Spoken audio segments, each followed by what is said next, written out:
Trauma rarely arrives by invitation. For most people, it enters life unexpectedly through loss, betrayal, illness, accidents, violence, neglect, coercion, or prolonged stress. Very few individuals seek out traumatic experiences, and just as rarely do most people consciously intend to harm or traumatize others. And yet, despite intent, all actions carry consequences.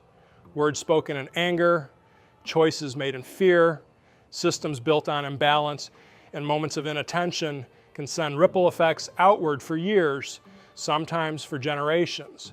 Trauma often lives in these ripples. Long after the original event has passed, many people continue to feel unsettled inside, anxious, guarded, emotionally numb, reactive, ashamed, or unsure of who they have become. These experiences are not signs of weakness or personal failure. They are the natural imprint of overwhelming stress on the nervous system, identity, and relational trust.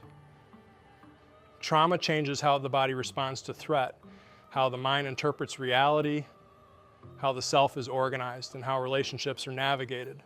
My latest book on post-traumatic growth, or PTG, was written for those who have survived difficult experiences and now find themselves asking deeper questions. Not only how to cope, but how to truly grow beyond survival. The gradual cultivation of healing and growth does not mean that trauma was good, necessary, deserved, or spiritually justified. It does not minimize suffering or attempt to frame pain as a gift. Rather, it acknowledges a well-documented truth. Human beings possess a powerful capacity to adapt, integrate, mature, and rebuild their lives when safety, awareness, and agency are gradually restored. For decades, my work has focused on the relationship between stress physiology, emotional regulation, behavior, identity, and resilience.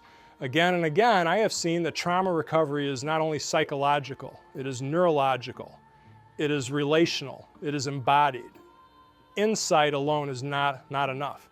Healing requires the reorganization of the nervous system, the development of emotional maturity, the rebuilding of boundaries, the restoration of agency, and the reconstruction of meaning. This book follows the full arc of transformation.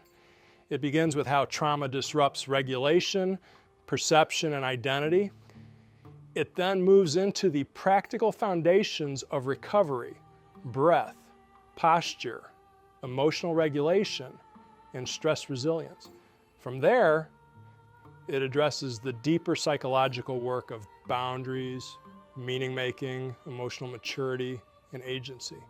Finally, it turns outward toward contribution, service, and the lifelong process of integration and wholeness.